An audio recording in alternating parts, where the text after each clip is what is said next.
उसी तरह भगवत कृपा से, महत् पुरुष की कृपा से यदि किसी को एक बार भी अपने स्वरूप की स्मृति आ जाए, हम कौन हैं, क्या हैं, इसीलिए यहाँ पर श्रील रूप गोस्वामी पाद ने उज्ज्वल नीलमणि में भक्तों को आराधना के लिए 11 भाव बताए।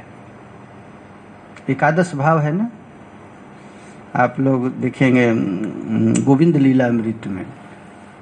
भजन कैसे करना है, तो सूखा केवल हरे कृष्ण करने से कुछ होगा नहीं, सासंग भजन करना पड़ेगा। भजन होता है 2 तरह के, एक हो जाता है भजन और एक होता है सासंग। सासंग का अर्थ होता है भजन करते समय तुम अपना स्थिति भी तो देख लो, तुम कहाँ बैठे हो, तुम्हारा नाम क्या है, तुम्हारा संबंध क्या है, तुम्हारी सेवा क्या है, यह समझ करके संबंध जोड़ करके तुम भजन करोगे तो तुम्हारा भजन जल्दी प्रभावित करेगा। जैसे 11 भाव है, उसमें पहले दीक्षा के समय तुम्हारा नाम बदल दिया जाता है, तुम्हारा अब नाम वो नहीं, तुम्हारा नाम बदल दिया गया। यही कहते हैं सिद्ध देहे चिंती करो ताहाई सेवन, सखी भावे पाए राधा कृष्ण र चरण। 2 प्रकार का भजन है, एक अंतस चिंतित भजन और एक बहिरंग भजन। तो बहिरंग भजन में होता है श्रवण कीर्तन और अंतस चिंतित भाव में सेवा होती है। तो सबसे पहले नाम, दीक्षा के समय नाम बदल दिया जाता है। पहला सिद्ध देह की प्राप्ति जब होती है तो गुरु जी नाम बदल देते हैं, और नाम में क्या रख दिया जाता है, तो अब नाम सबका एक ही नाम हो, मंजरी का नाम, किसी का अब जो भी मंजरी दे दे मंजरी भाव का नाम दे दिया जाता है। फिर वर्ण दे दिया जाता है, तुम गोरा हो कि काला हो कि सांवली हो, क्या है तुम्हारा रंग, रंग वर्ण दिया जाता है। इसके बाद गुरु जी वयस भी दे देते हैं, तुम्हारा कितना उम्र है ये दिया जाता है। फिर वस्त्र भी, अपना देखो चिंतन करना है, सिद्ध देह चिंती। कृष्णदास कविराज गोस्वामी पाद कहते हैं पहले अपने सिद्ध स्वरूप का स्मरण करो फिर चिंतन करो। तो भजन में बैठने के पहले अपना नाम का चिंतन करो, अपना रंग का चिंतन करो, हमारा रंग कौन सा है। फिर हमारा अवस्था चिंतन करो, हमारा उम्र कितना है। इसके बाद वस्त्र का चिंतन करो, तुम्हारा वस्त्र कैसा है। फिर संबंध का चिंतन करो, हमारा संबंध कौन सा है। और फिर इतना होने के पार यूथेश्वरी, तुम किस यूथ की सखी हो, तुम किस यूथ की तुम्हारी दासी है, ये चिंता करो।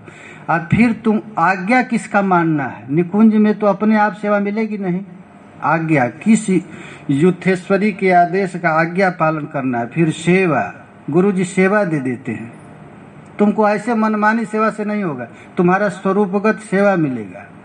और सेवा के बाद फिर पराकाष्ठा मिलेगा, हम किंकरी हैं, राधा किंकरी हैं, ये पराकाष्ठा की सेवा है। इसके बाद पाल्यदास,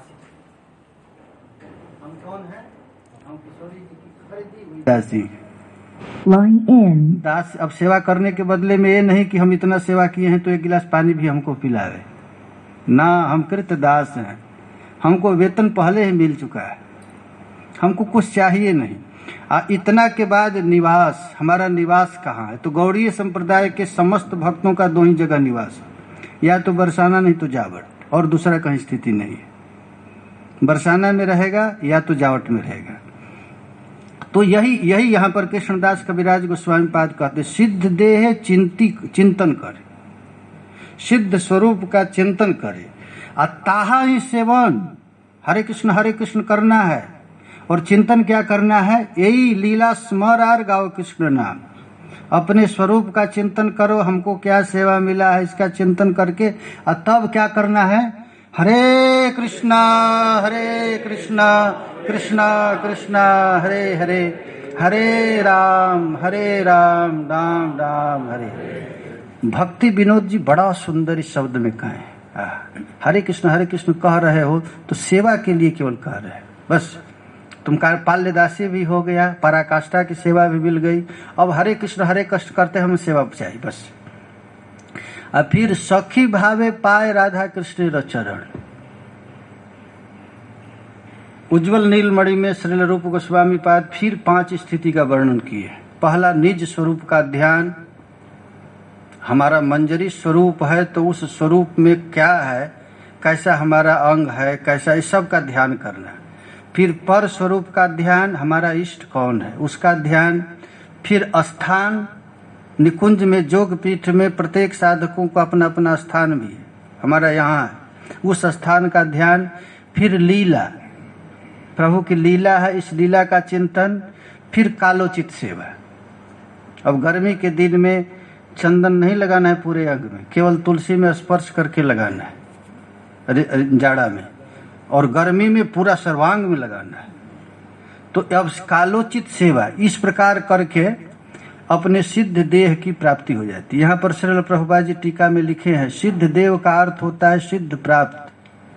आध्यात्मिक गुरु ने जो आपको देह दे दिया, कहा कि ये तुम पंच भौतिक शरीर वाला नहीं है, तुम निकुंज की कौन सा सखी है, इस स्वरूप का ध्यान करना।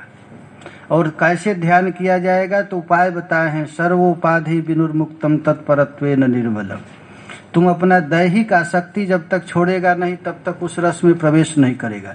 इस प्रकार अपने अहंकार वृत्ति को छोड़कर इस शरीर, इसी को कहते हैं महाराज महात्मा जीवित जी ही मर जाता है। ये मत सोचा कि वो मर कर वैकुंठ में जाएगा, वो जो प्राप्त हो गया, वो शरीर छूटेगा और फिर उस लीला में प्रवेश करेगा। यहीं पर कहते हैं कि गोपी अनुगत बिना ऐश्वर्य ज्ञाने, भजले नहीं पाए ब्रजेंद्र नंदने। जब तक ये सिद्ध देह का चिंतन कर दिए, यह जब तक प्राप्त नहीं होगा, ऐसी अनुगति नहीं होगा, तब तुम कितना भी भजन करो, ब्रजविलासी कृष्ण नहीं मिलेगा, चले जाएगा। इसीलिए सिद्ध बाबा को राधा रानी कह दी, तुम्हारा अब हमारे जो लिस्ट में नाम कट गया, जाओ। जो रनबारी वाले बाबा थे ना, तो कह दिया कट गया। ओ इतना भयानक विरह हो गया, प्रिया जी हमें छोड़ दी, हमको द्वारिका जाना पड़ेगा, हम करोड़ों जन्म ब्रज में रहेंगे लेकिन द्वारिका नहीं जाएंगे, हम तो प्रिया जी की किंकरी बनकर। इतना भयंकर विरह हुआ कि शरीर में आग लग गई। ये भयानक, जिसको एक बार ब्रजरस का आनंद मिल जाता है, वो कहता है करोड़ों वर्ष नरक में रह जाएंगे लेकिन अब हमको अन्य लोकों में नहीं जाना, हमको प्रिया जी की यहाँ सेवा करनी है। इसका प्रमाण क्या है, तो देखिए, इस दुनिया का कौन ऐसा व्यक्ति है जो लक्ष्मी को नहीं चाहता है? इंद्र चाहता है, ब्रह्मा चाहता है, शंकर, सब लक्ष्मी के दीवाने। श्रीमद् भागवत में लिखा गया है कि जब लक्ष्मी प्रकट हुई तो लक्ष्मी प्राप्त करने के लिए सब तपस्या चालू कर दी। आदमी एक हो, चाहने वाले हजार हो, तो क्या करना पड़ेगा? एक आदमी हो, चाह रहा है, तो क्या करेंगे? स्वयंवर रच दिया गया, चल सब अपना श्रृंगार करके बैठ गया, लक्ष्मी को जयमाला दे दिया गया। अब तुम वर्ण कर लो। दुनिया के जितने लोग थे किसी को वर्ण नहीं की, लक्ष्मी उसी को वर्ण करती है जो उसको नहीं चाहता है। शंकर को नहीं वर्ण की, ब्रह्मा को वर्ण नहीं की, इंद्र को वर्ण नहीं की। तब लक्ष्मी पूछती, अरे वो काला काला समुद्र के किनारे कौन है? तो विष्णु भगवान है। क्या उनको मेरी चाह नहीं है? नहीं, वो आत्माराम है, आप्त काम है, पूर्ण काम है, उनको किसी वस्तु की आवश्यकता। लक्ष्मी कही तब तो मैं उनको वर्ण करूंगा। तो लक्ष्मी जबरदस्ती विष्णु के गले में माला डाल दी, विष्णु की इच्छा नहीं है। अब भगवान के पास यदि कोई भगवान जिसको नहीं चाहे और जबरदस्ती भगवान के पास आ जाता है, तो भगवान क्या करते हैं? उसको अपने हृदय में रखते हैं। लक्ष्मी का स्थान कहाँ है? हृदय में रहती। लेकिन लक्ष्मी हृदय में रहती नहीं है, वो रहती कहाँ है? चरण में रहती। स्थान है वक्षस्थल, लेकिन रहती नहीं है। लेकिन वहां भी वह संतुष्ट नहीं है। वो ब्रजविलासी श्री कृष्ण की जब महिमा सुनी तो ताहाते दृष्टांत लक्ष्मी करिल भजन तथापि न पाइल ब्रजेंद्र नंदन। अब लक्ष्मी श्री कृष्ण को प्राप्त करने के लिए वृंदावन में आई और वृंदावन में तपस्या चालू कर दी। और किसकी ये पत्नी है लक्ष्मी? वर नारायण की। नारायण वक्ष विलासिनी है। लक्ष्मी जैसा सौभाग्यशाली किसी को नहीं है, लेकिन वहां भी उसको सुख नहीं मिला, तभी तो आई ब्रज में। अब ब्रज में आकर के तपस्या चालू कर दी। अब तपस्या कर रही है लक्ष्मी। देखो ये भगवान ब्रजेंद्र नंदन कृष्ण है ना, तपस्या से मिलेगा नहीं। किससे मिलेगा? हाँ, अरे अनुगत्य के बिना मिलेगा नहीं। कुछ भी कर लो, ताहा कृष्ण नहीं तजी। समझ गए ना, जो अनुगति होकर के कृष्ण का भजन करता है उसको श्री कृष्ण त्याग नहीं। लेकिन ये लक्ष्मी नहीं ये सोचती है कि जो गोईठा था, गोबर थाप रही, उसकी अनुगति में क्यों करूं, हम तो नारायण की पत्नी है, हम तपस्या से उनको प्राप्त कर लेंगे। आज तक लक्ष्मी तपस्या कर रही है लेकिन मिली नहीं, क्योंकि उसको शर्म आता है कि गोबर थापने वाले स्त्री के गुलाम कैसे बनूं। राधा रानी कौन है, तो गोबर थापती है। आह प्रिया जी, घट रहा बड़ा बड़ा दूध होता है लेकिन राधा रानी को जटिला पीने नहीं देती एक बूंद। घर का जितना कपड़ा है सब प्रिया जी को दे देती है। प्रिया जी जावट में किशोरी कुंड पर साफ कपड़ा धोती, और उधर नंद नंदन भेष बनाकर आते प्रिया जी का वो कपड़ा साफ करते सबका। देखिए, जब तक ऐश्वर्य ज्ञान रहेगा तब तक के ब्रजेंद्र नंदन नहीं मिलेंगे। इसी का प्रमाण दिए हैं। नायम श्रेयोंग उनितांतर ते प्रसाद स्वर्जोषितां नलिन गंध रुचाम कुतोन्या रासोत्सवेस्य भुजदंड गृहीत कंठ लब्धा शिशाम उदगाद ब्रज सुंदरीणाम। रास के समय ब्रज युवतियां प्यारे श्याम सुंदर के कंठ पर हाथ रख करके जो नृत्य की, उसको पाने के लिए लक्ष्मी तपस्या की। अरे कहाँ तक कहे, स्वर्ग की अप्सराएं उर्वशी इत्यादि भी चाहे कि उस रस में आ जाएं, लेकिन नहीं प्राप्त किया। तो साधारण लोगों को बात ही क्या है, जब लक्ष्मी को नहीं मिला, जब इस प्रकार राय रवानंद ने इस भक्ति के वर्णन किए, क्या जिस रस को देखो हम लोगों को प्राप्त है वो लक्ष्मी को प्राप्त नहीं, इंद्र को प्राप्त नहीं, किसी देवी देवता को प्राप्त नहीं, गौर कृपा से चांडाल पर्यंत सबको प्राप्त हो गया मंजरी का।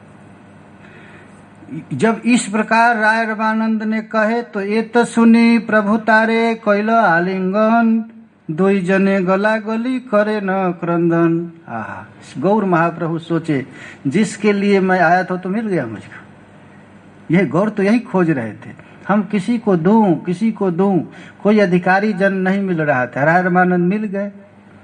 अब दोनों एक दूसरे को पकड़ लिए, आलिंगन करके दोनों गड़ा गड़ी माने को लोट पोट होने लगी। यही मते प्रेमावेशे रात्रि गोड़ाइल प्रातः काले निज निज कार्य हो गया।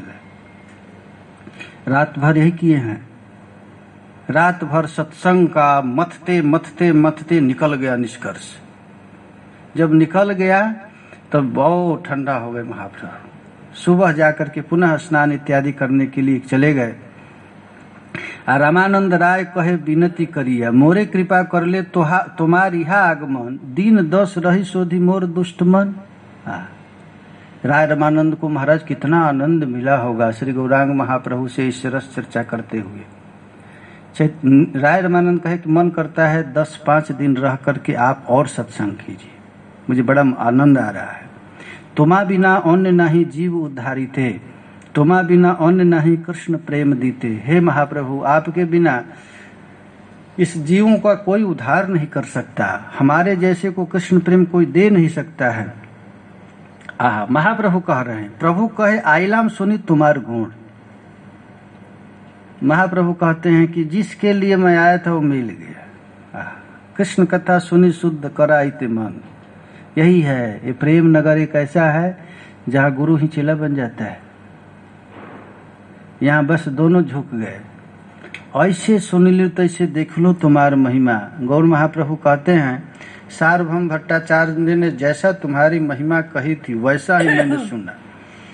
राधा कृष्ण प्रेम रस ज्ञानेर तुमी सीमा। देखो भाई, ये प्रेम में जो भजन प्रेम का भजन करता है वो सर्वोत्परि ज्ञानी है, उससे श्रेष्ठ कोई ज्ञानी नहीं है। चैतन्य महाप्रभु कहे कि अरे तूने 10 दिन कह रहा है, तुम्हारे जैसे प्रेमी को तो मैं जीवन पर्यंत नहीं छोड़ सकता। 10 दिन का कथा जावत आमी जीव तावत तुम्हारे संग छाड़ी बनारी। अरे मेरा अवतार इसी के लिए हुआ है, तू कहता है 10 दिन रखने के लिए, अब तो पूरा जीवन मैं तुझे छोड़ नहीं सकता हूँ। ये मत समझिए कि भक्त ही भगवान को पकड़ते हैं, यहाँ भगवान भक्त को पकड़ लिया। महाप्रभु पकड़ लिए। ये तो कहे 10 दिन रहने के लिए, महाप्रभु कहे कि जब तक मैं जीवित रहूंगा तब तक मैं तुम्हारा संग नहीं छोड़ूंगा। नीलाचले तुमियामी था कि वह एक संगे, अब तुझको गोदावरी तट पर नहीं रहना है। अब क्या करा लो, नौकरी में क्या करते हैं लोग, बदली क्या, ट्रांसफर करा लो। नौकरी, सरकारी नौकरी तो थी ही, अब तुम ट्रांसफर करा लो। अब वहीं तुम नीलाचल में आना, वहीं सूखे गोड़ाइल व काल कृष्ण कथा रंग, तुम्हारा संग मिल जाएगा तो अब 24 घंटा हमारा घूमना बंद हो जाएगा। जगन्नाथपुरी के गली में इधर उधर डोलते थे महाप्रभु, रसिक पुरुषों को खींच छेड़ते रहते थे, लेकिन अब तो मिल गया। अब तुम्हारे साथ रात दिन स्वरूप दामोदर राय रमानंद के गान पर ही रात दिन चैतन्य महाप्रभु जीवित रहते थे। एत बलि दुहे निज निज कार्य गेला, संध्या क्याले राय पुनः आसिया मिली। तो ऐसे ही गए चैतन्य महाप्रभु, ये दोनों रात दिन में गए अपने अपने काम में, शाम को पुनः मिल गए।